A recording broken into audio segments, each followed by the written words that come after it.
안녕하세요. 나타샤의 책 여행입니다. 책 읽기 편안한 시간 보내고 계시죠? 이번에는 인간의 굴레의 작가 서머셋 모험의 어머니를 읽어보겠습니다. 서머셋 모험은 프랑스 파리 태생의 영국 소설가입니다. 그는 매우 호탕한 성품을 지녀 자신을 있는 그대로 드러내기를 좋아했다고 합니다. 적극적인 성격으로 여행에 몰두하여 세계 각지를 돌아다니며 그것을 작품 속에 투영했다고 합니다. 위선을 증오하면서 인간의 이중성을 날카롭게 비판하는 것이 그의 작품의 특징이라고 합니다. 그런데 그는 철저한 여성 경멸주의자였다고 하네요. 아내가 죽었다는 소식을 듣고 조와 날뛰었다고 합니다. 그는 구속을 싫어하고 쾌락에 따라 사는 일을 높이 산 작가였다고 하는데 그 점에 있어서는 달갑지 않네요. 하지만 서머셋 모험은 8세 때 어머니를 여의고 2년 뒤 아버지마저 사망하여 숙부와 살았다고 하는데요. 아마 모성에 대한 결핍으로 인해 생긴 트라우마가 아닐까 생각해 봅니다. 그의 작품 인간의 굴레도 모성에 대한 결핍으로 성인이 되었어도 여성에 대한 건강한 관계를 맺지 못합니다. 이 작품이 아들에 대한 어머니의 끝없는 사랑과 질투의 무서운 집착을 보여주는 것을 보면 서머셋 모험의 여성관을 훤히 드러내는 것으로 보입니다. 어머니와 아들의 관계는 동서고금을 막론하고 끈끈한 것임을 다시금 확인하게 되는 작품입니다. 아들이 태어나서 어머니를 애인과 같은 존재로 인식하는 것을 프로이트의 견해로 오이디푸스 컴플렉스라고 하죠. 이 작품은 반대의 경우입니다. 큐리토의 어머니는 남아 구척에 빠져 오로지 아들이 자신의 전 세계입니다. 어머니도 아들의 세계에서 남편의 세계, 그리고 더 넓은 세계로 자아를 확대해가는 상징적 이탈이 꼭 필요한데 이 어머니는 그렇지 못하고 비극적 종말을 초래합니다.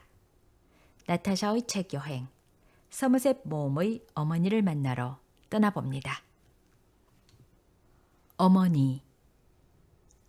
아파트의 안뜰에서 몇몇 사람이 다투는 소리를 듣고 두세 사람이 방에서 나와 귀를 기울였다. 아이고, 새로 세든 사람이 짐꾼하고 실랑이가 벌어졌어요, 글쎄. 어떤 여자가 말했다. 그곳은 세빌에서도 가장 난잡한 구역인 라 마카레나 뒷골목에 있는 스페인식 정원 주위에 지어진 2층 아파트 셋집이었다. 그 셋방에는 스페인에서 남아 돌아가는 노동자와 하급 공무원, 우체부, 순경, 전차 운전사들이 새들어 있으며 아이들이 온통 법석대고 있었다. 세대 수는 20가구쯤 되었는데 이곳에 사는 사람들은 사소한 일로 곧잘 싸움을 하고 또 쉽게 화해를 하곤 하였다. 그리고 고개를 돌리면 다시 신이 나서 욕을 해댔다. 안달루시아인들은 대개 성품이 상냥하며 서로 오이좋게 지냈으며 기꺼이 도와주었다. 얼마 동안 방 하나가 비어있더니 그날 아침에 어떤 여자가 새를 든 것이다. 그녀는 1시간 후에 잡동사니 짐보따리들을 손수 들고 나머지는 짐꾼 한 사람에게 지워서 이사해 왔다. 말다툼은 더욱 커져갔다. 위층에 있는 두 여인은 싸움 소리를 엿듣기 위해 발코니에 기대어 섰다. 그녀들은 이사온 여자가 욕설을 마구 퍼부며 지르는 날카로운 목소리와 간간히 짐꾼이 대꾸하는 퉁명스러운 목소리를 듣고 서로 팔꿈치를 쿡쿡 찔렀다. 돈을 다 줄 때까진 못 가겠소. 짐꾼이 말했다. 아니, 다 줬는데 왜 그래요? 댁에서 3리라에 해준다고 말하지 않았어요? 천만에 4리라를 주기로 하고 딴소리를 해요? 그들은 2펜스 반도 못 되는 것을 가지고 깎아야 하느니 깎을 수 없느니 하고 다투었다. 그래, 요까짓 걸 나르는데 4리라나 달라는 거요? 이 양반이 돌았구려. 그녀는 짐꾼을 떼밀려고 하였다. 다 줘야 가겠소. 그는 다시 버티었다. 정 그럼 1페니만 더 줄게요. 안 돼요. 언쟁은 더욱 심해졌다. 그녀는 짐꾼에게 고래고래 욕설을 퍼부으면서 마구 삿대질까지 하였다. 그러자 짐꾼은 참다 못해 말했다. 그럼 좋소. 1페니만 더 내요. 이젠 가봐야겠소. 세상에 당신 같은 얌체 여편녀 때문에 시간을 낭비할 수는 없소. 그녀는 짐꾼에게 돈을 주었다. 그는 침대요를 내동댕이 치고 가버렸다. 그는 입에 담지 못할 욕설을 마구 퍼부었다. 그녀가 이사 보따리들을 끌어들일 때 발코니에 서 있던 두 여인은 그녀의 얼굴을 내려다보고 수군거리는 것이었다. 어쩌면 얼굴이 저렇게 흉측하게 생겼을까? 마귀 같네요. 그때 계집애 하나가 2층으로 올라온 것을 보고 어머니가 물었다. 로잘리아, 너 저 여자 봤니? 짐꾼한테 물었더니 트리아나에서 짐을 싣고 왔대요. 살이라 주겠다고 말해놓고 딴소리를 했다지 뭐예요? 이름이 뭐라든? 잘은 모르지만 트리아나에서 모두들 라카치라라고 부르더래요. 그 깍쟁이 여자는 보따리를 운반하기 위해 다시 나타났다. 그녀는 발코니에서 자기를 바라보는 여자들을 쳐다보았다. 로잘리아는 몸소리를 쳤다. 전 저 여자가 무서워요. 라카치라는 올해 갓 40이었다. 여위일 대로 여위여 손은 뼈마디가 까칠하고 손가락은 마치 독수리 발톱처럼 보였다. 볼은 움푹 들어갔고 살갗은 쭈글쭈글하며 누렇게 떠 있었다. 창백하고 두터운 입술로 입을 벌리면 맹수처럼 날카로운 이빨을 드러내곤 하였다. 검은 머리카락의 매듭은 거칠게 어깨 위로 쳐져 있었으며 밋밋한 머리따는 양쪽 귀밑까지 드리워 있었다. 눈꺼풀 속에 깊이 박힌 크고 검은 눈동자는 사납게 번쩍거려 아무도 감히 가까이 하여 말을 건넬 엄두를 내지 못할 만큼 표독했다. 그녀는 아무하고도 사귀지 않았으므로 이웃 사람들의 의심은 더욱 높아졌다. 그들은 그녀의 초라한 옷차림에서 매우 가난하다는 것을 알 수 있었다.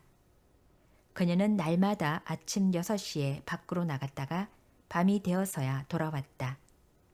그러나 무슨 일을 해서 살아가는지 알 수 없었다.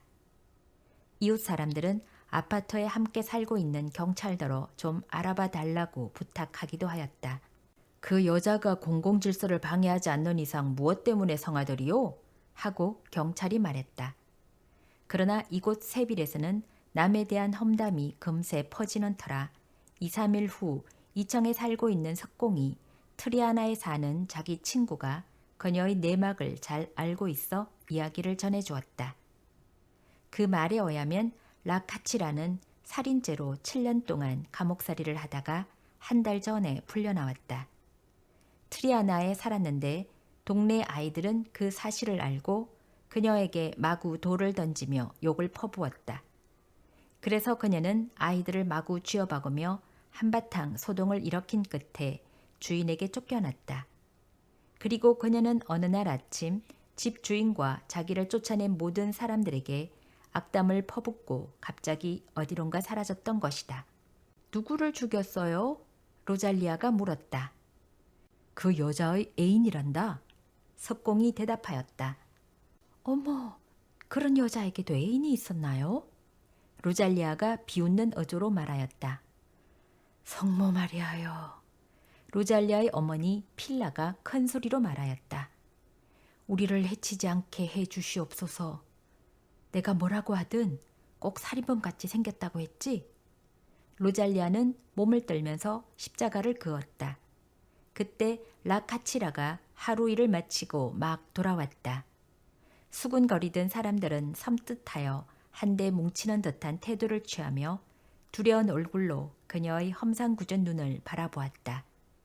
그녀는 그들이 잠자코 있는 데에 어떤 불길한 생각이 들어 의아스러운 눈으로 힐껏 쳐다보았다. 경찰이 안녕하세요 하고 인사를 했다. 안녕하시오. 그녀는 얼굴을 찌푸리며 말하고 그 앞을 재빨리 지나 자기 방에 들어가 문을 쾅 닫아버렸다.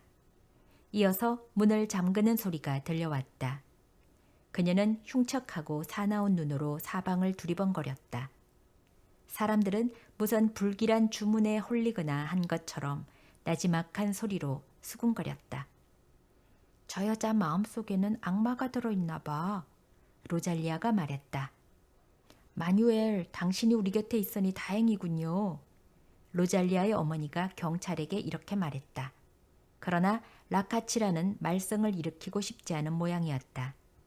그녀는 아무에게도 말 한마디 건네지 않고 자기 일만 해 나갔으며 남과 가까워지려고 하지도 않았다. 그녀는 자기가 살인을 하여 오랫동안 감옥에 갇혀 있었던 비밀을 이웃 사람들이 알고 있다는 것을 눈치챘다. 그녀 얼굴의 주름살은 더욱 거칠어지고 깊숙이 박힌 눈망울은 한층 냉혹해 보였다. 그러나 차츰 그녀에 대한 이웃 사람들의 두려움도 사라졌다.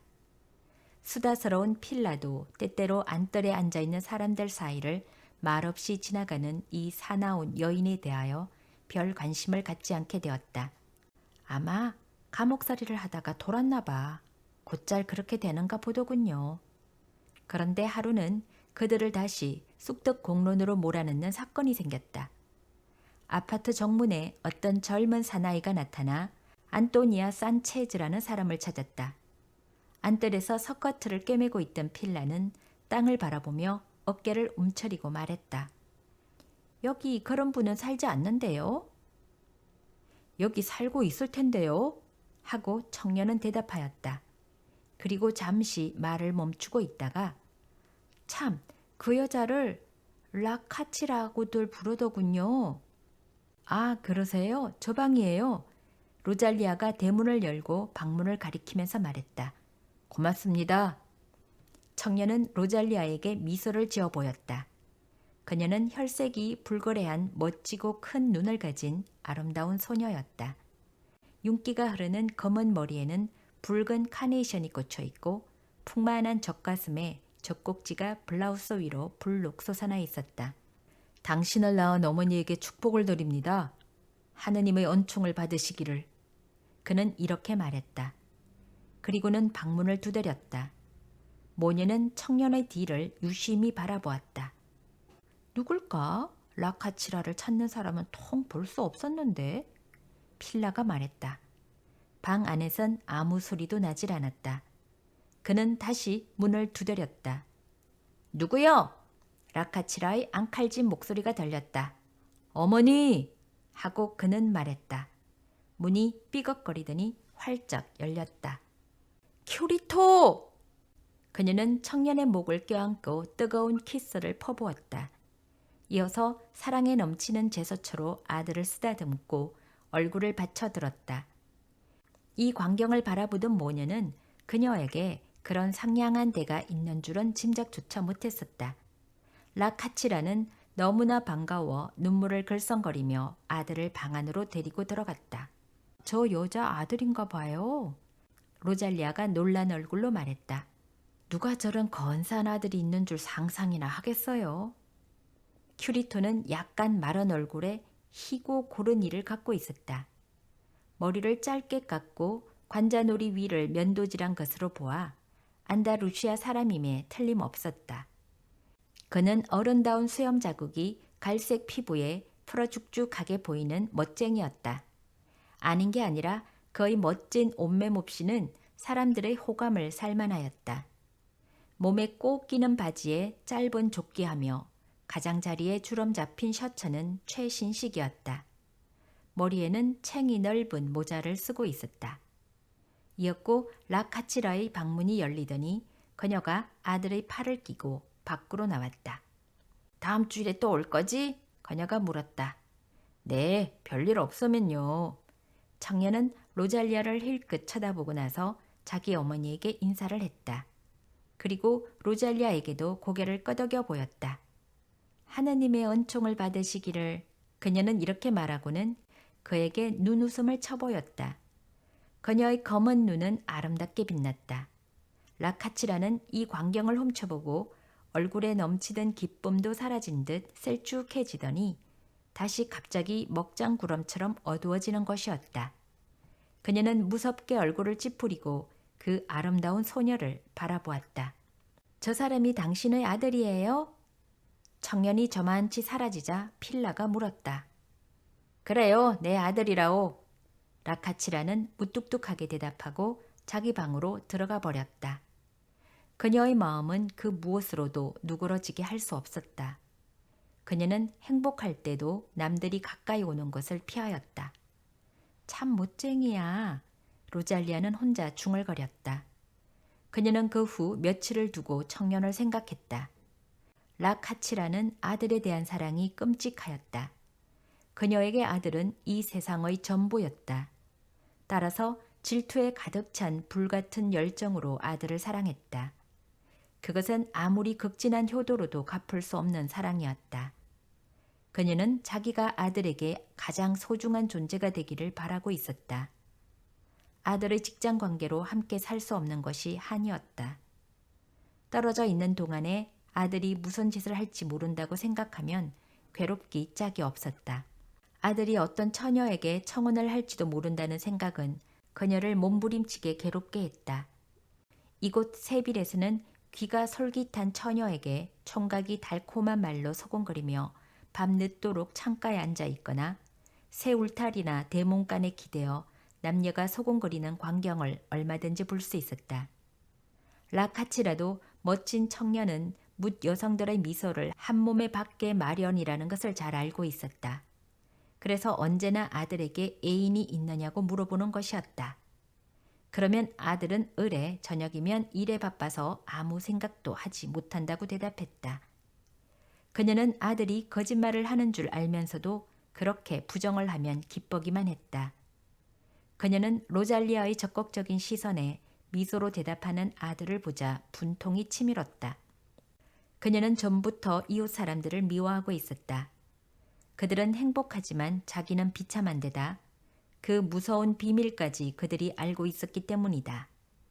그리고 그녀는 모두들 한패거리가 되어 아들을 자기에게서 빼앗으려는 음모를 꾸미고 있다는 미칠 것 같은 환상에 사로잡혀 더욱 그들을 미워하였다.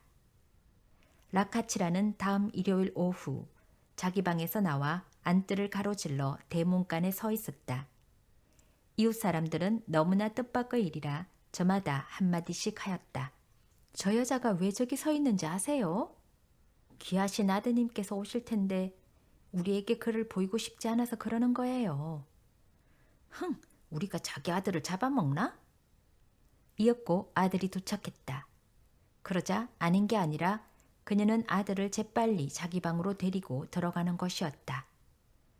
저 여잔 아들에 대해 애인처럼 질투하는군. 필라가 말했다. 로잘리아는 다시 깔깔대면서 닫힌 문을 바라보았다. 그녀의 반짝이는 눈에는 짓궂은 생각으로 가득 찼다. 큐리토와 말 한마디라도 건네어 보면 무척 재미있을 것 같았다. 그러나 라카치라가 노발대발할 것을 생각하니 로잘리아는 흰 이가 드러나 보이도록 웃지 않을 수 없었다. 그녀는 그들 모자가 외출하려면 자기를 지나쳐 가지 않을 수 없도록 하기 위해 대문간에 나가 서 있었다. 그러나 라카치라는 로잘리아를 보자 아들과 시선을 교환할 수 없게 하기 위해 아들을 가로막는 것이었다. 로잘리아는 어깨를 으쓱 치켜 올랐다. 흥, 나를 그렇게 쉽사리 물리치지는 못할걸? 그녀는 마음속으로 내까렸다. 다음 일요일 라카치라가 대문간에 나와서 기다릴 때 로잘리아는 멀찌감치 나가 그 청년이 오리라고 생각되는 곳에서 서성거렸다. 이었고 큐리토가 나타났다. 그러나 그녀는 못 본 채하고 천천히 발길을 옮겨 놓았다. 이봐요. 그는 걸음을 멈추고 말을 건넸다. 어머, 전 또 누구시라고. 당신은 저에게 말을 통 건네지 않을 줄 알았는데 두려울 테니까요. 저는 아무것도 두렵지 않아요. 그는 어시대며 말하였다. 당신 어머님은 빼놓고 말이죠?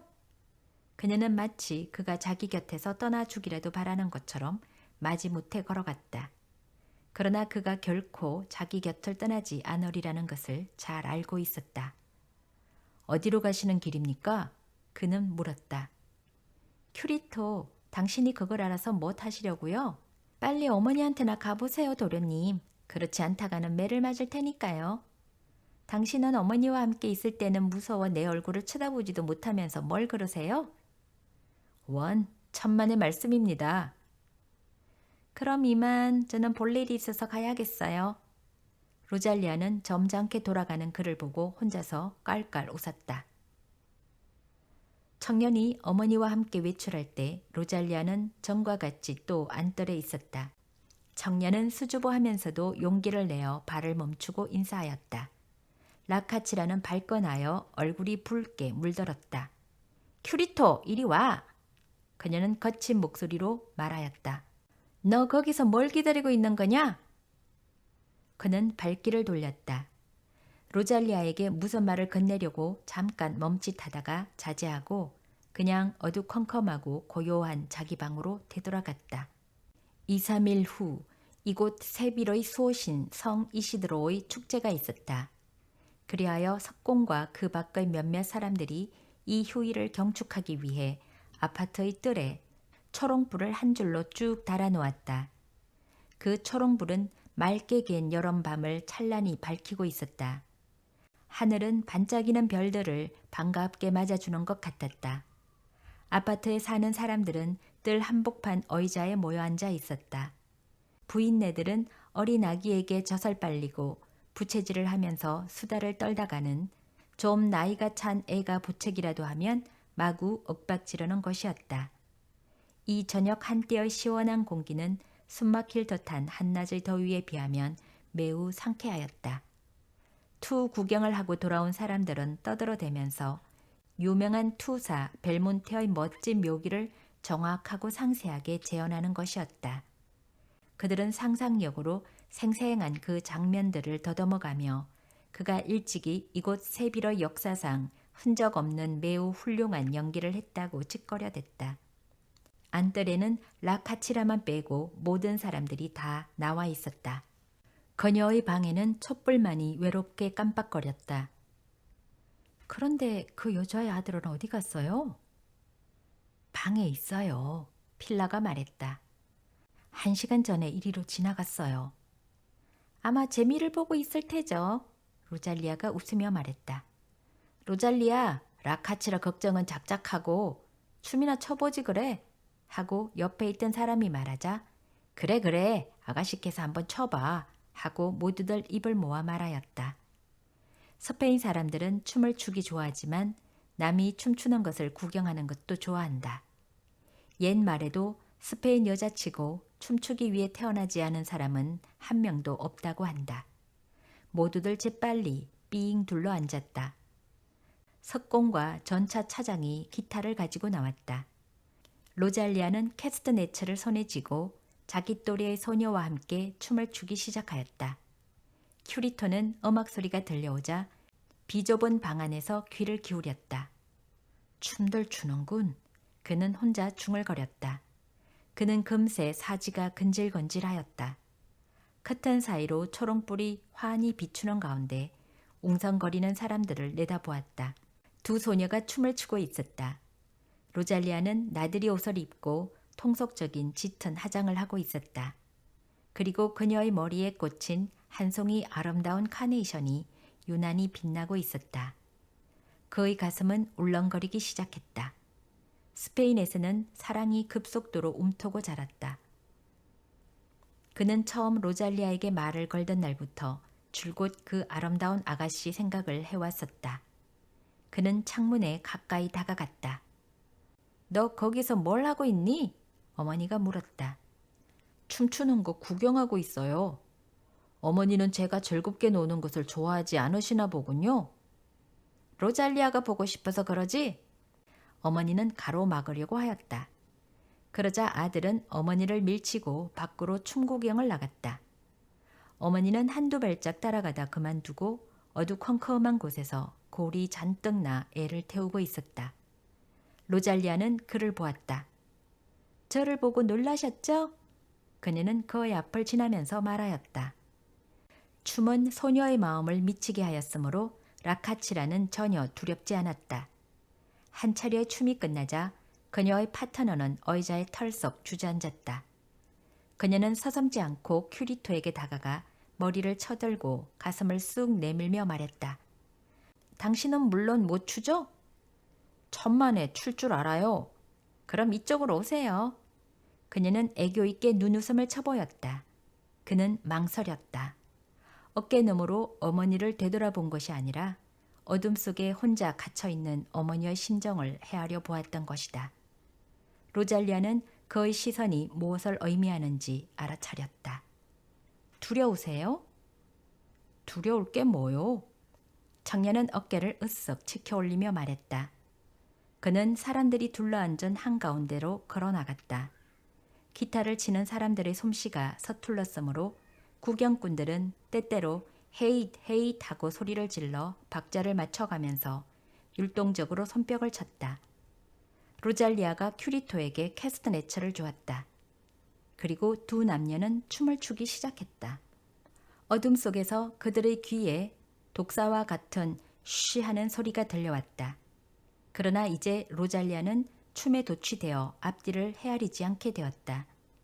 그녀는 깔깔대며 어둠 속에 희미하게 나타난 무섭도록 창백한 그 얼굴을 보았다. 라카치라는 춤추는 동작, 좌우로 흔들어대는 몸짓과 뒤얽힌 발걸음새를 잠자코 뚫어지게 쳐다보았다.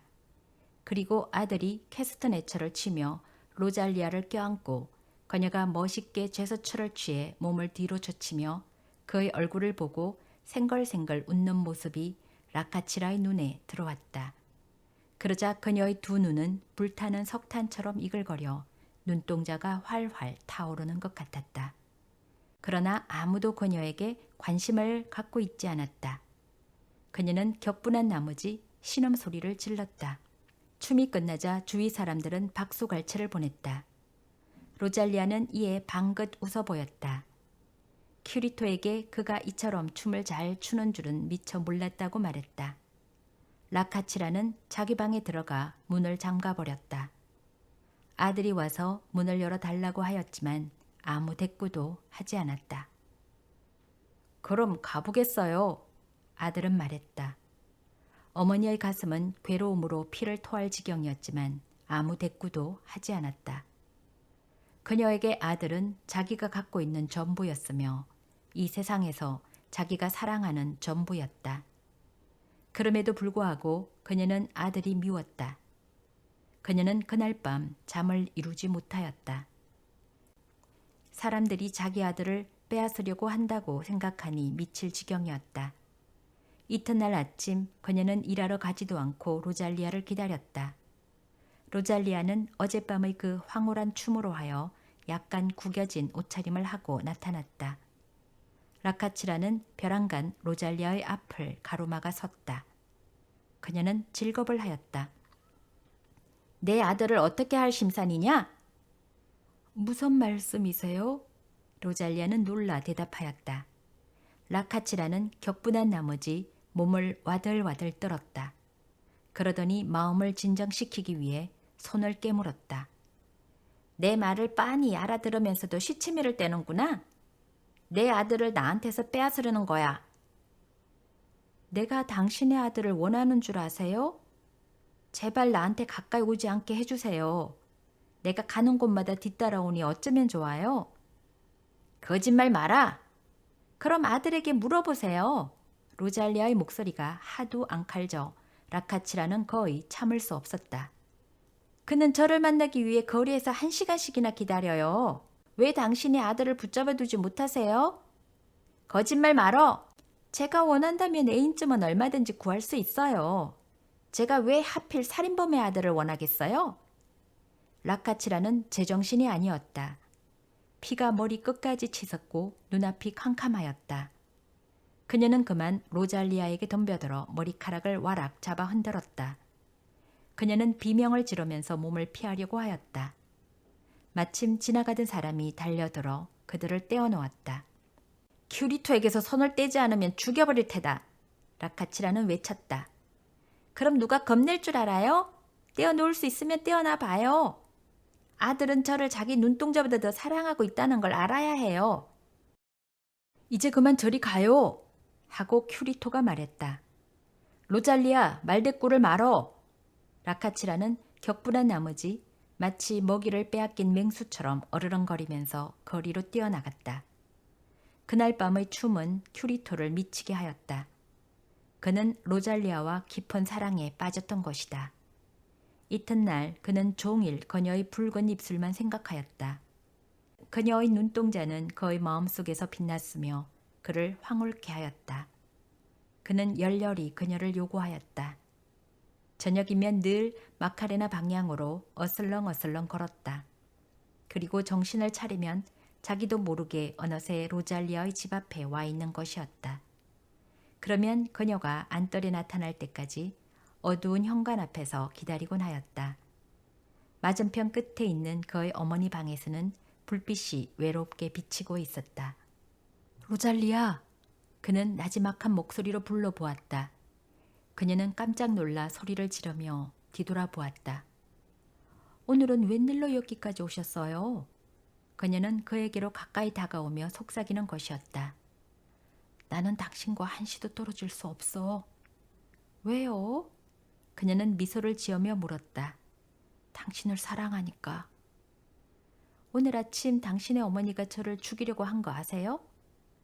그녀는 안달루시아인 터키오의 과장된 말씨로 사건의 전말을 이야기하였다. 다만 그의 어머니를 크게 격분시킨 자기의 마지막 오용만은 빼놓았다.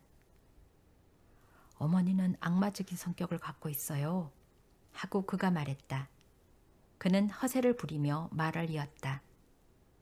내가 어머니께 말씀드리죠. 당신은 나의 애인이라고. 퍽도 반가워하시겠군요. 로잘리아는 비꼬았다. 내일 내 아파트 문 앞까지 와주겠어요? 글쎄요. 청년은 낄낄거리며 웃었다. 원래 그녀의 말투로 보아 그렇게 나올 줄 알았기 때문이다.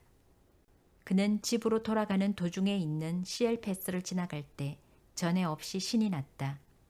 이튿날 나와보니 그녀가 먼저 자기를 기다리고 있었다.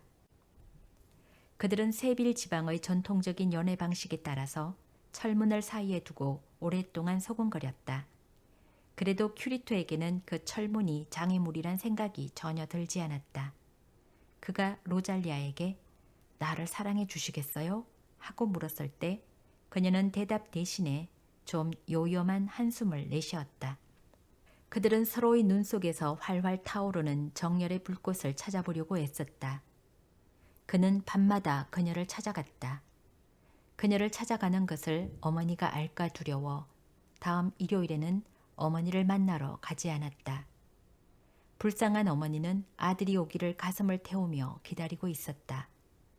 그녀는 무릎을 꿇다시피 하고 아들에게 용서를 빌 생각이었다. 그래도 아들은 오지 않았다. 그녀는 아들이 미웠다. 차라리 발로 밟아 죽이고 싶을 지경이었다. 아들을 만나볼 희망조차 없이 또 한 주일이 지나간다고 생각하니 가슴이 아팠다. 아들은 2주일이 지나도록 오지 않았다. 그녀는 도저히 참을 수 없었다. 괴로웠다. 무척 괴로웠다. 그녀는 어떤 애인도 따르지 못할 만큼 아들을 사랑하였다. 그녀는 아들이 오지 않는 건 분명 로잘리아의 탓이라고 혼자서 중얼거렸다. 그리고 그 소녀 생각을 하니 화가 치밀었다. 드디어 큐리토는 용기를 내어 어머니를 찾아갔다. 어머니는 기다리다가 지쳐 있었다. 사랑이 식어버린 것 같았다. 그녀는 키스하려는 아들을 떠밀었다. 그동안 왜 안 왔니? 어머니는 제가 못 들어가게 문을 잠가 놓으셨더군요. 그래 저를 싫어하는 줄 알았지 뭐예요? 그뿐이냐? 다른 이유는 없어? 무척 바빴어요. 그는 어깨를 움츠리며 말했다. 뭐 바빴다고? 너 같은 게으름뱅이가 그동안에 뭐 하느라고? 로잘리아를 만나러 갈 때는 바쁜 일이 없었을 테지. 어머니, 왜 그 여자를 때렸어요? 어머니는 아들에게 성큼 다가왔다. 그녀의 두 눈에선 불길이 번쩍였다. 그년이 날 보고 살인범이라고 하더라. 그 무슨 말씀이세요? 무슨 말이냐고? 그녀는 안뜰에서도 들릴 만큼 큰 소리로 떠들어댔다. 아, 어리석은 녀석 같으니 넌 그년이 너를 사랑하고 있는 줄 아는구나. 그녀는 밤마다 대문에 서서 세월을 보내던구나. 다 알고 있어요. 아들은 싱긋 웃으며 대답하였다. 어머니는 화가 치밀어 어쩔 줄 모르는 시선으로 아들을 쏘아보았다. 그리고 모든 것을 알아차렸다. 고통과 분노로 숨이 막힐 지경이었다. 괴로움이 극도에 달하여 가슴이 메어지는 것 같았다. 그래, 밤마다 대문까지 오면서 나한테는 안 들렸단 말이냐? 아, 어쩌면 그렇게 야속할 수가 있니? 나는 이날 이때까지 너를 위해서라면 무슨 짓이든지 서슴지 않았다. 내가 페피 산티를 사랑한 줄 아니? 난 너한테 빵을 얻어먹이기 위해 그 사람의 주먹질도 참아왔어. 그러나 그 사람이 너를 때릴 땐 참을 수가 없어 그만 그를 죽여버린 거야. 오 하느님 맙소사. 나는 너를 위해 살았을 뿐이다. 네가 아니었다면 그처럼 오랜 감옥살이를 하느니 차라리 죽어버렸을 거야. 어머니, 이성적으로 생각해 보세요. 저는 20살이에요. 지금 어머니에게 뭘 어떻게 하라는 거예요? 로잘리아가 아니더라도 저는 딴 여자를 사랑했을 거예요. 그녀는 아들을 문 쪽으로 난폭하게 떠밀었다. 아들은 어깨를 움츠렸다. 제가 여기 있고 싶어서 있는 줄 아세요? 아들은 안떨을 지나 철문을 탁 닫고 밖으로 나가버렸다. 어머니는 비좁은 방 안을 왔다 갔다 할 뿐이었다. 시간이 무척 지루했다. 오랫동안 들창가에 서서 금세 덤벼들 듯한 사나운 맹수처럼 안타까움을 억제하며 밖을 내다보고 있었다. 대문에서 누가 밖에 있다는 신호로 손뼉을 치는 소리가 들려왔다. 그녀는 숨을 헐떡이면서 신경을 곤두세우고 밖을 응시했다. 그것은 석공이었다. 그녀는 좀 더 기다려보았다. 이번에는 로잘리아의 어머니 필라가 나타나 계단을 천천히 걸어올라 자기 방으로 들어갔다. 라카치라는 숨이 막히는 것을 참고 여전히 기다렸다. 가끔 사지가 떨려왔다. 이었고 대문에서 다시 한번 가볍게 손뼉을 치는 소리가 들려왔다. 이어서 누구예요? 하는 소리가 났다. 쉿! 라카치라는 로잘리아의 목소리임을 확인하자 일종의 승리감으로 숨을 거칠게 내쉬었다. 위로 문이 열리더니 로잘리아가 가벼운 걸음으로 마당을 가로질러 갔다. 그녀의 거동 속에는 삶의 환희가 넘쳐 흘렀다. 로잘리아가 막 층계에 발을 올려놓으려고 할 때였다. 라카치라는 쏜살같이 뛰어나가 그녀를 가로막고 팔을 꽉 잡았다. 그녀는 뿌리치려고 하였으나 몸을 뺄 수 없었다. 왜 이래요? 어서 나요. 로잘리아가 말했다. 그동안 내 아들과 어떻게 지내왔니? 이거 놓지 않으면 소리 지를 거예요. 너희들 밤마다 대문에서 만났지? 로잘리아가 날카롭게 소리 질렀다. 대답해봐. 정 알고 싶다면 말하겠어요. 당신의 아들은 나와 결혼하려고 해요. 나를 사랑하고 있어요. 나도 진심으로 그를 사랑해요. 그녀는 그 악독한 소나기에서 벗어나려고 애쓰면서 라카치라에게 대들었다. 당신이 우리 사이를 막을 수 있다고 생각하세요? 당신의 아들이 당신을 무서워할 줄 아세요? 나보고 당신을 미워한다고 했어요. 그리고 당신이 감옥에서 나오지 않았더라면 더 좋았을 거라고 생각하고 있어요. 그 애가 너한테 그렇게 말하든? 라카치라는 한 발짝 뒤로 물러서고 로잘리아는 우위에 서게 되었다. 그래요. 저한테 그렇게 말했어요.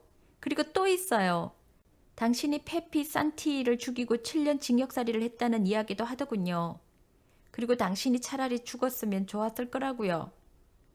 로잘리아는 이 비참한 여자가 호되게 얻어맞기라도 한 것처럼 몸을 움츠리는 것을 보고 깔깔대며 표독스럽게 꾸짖듯이 말하였다.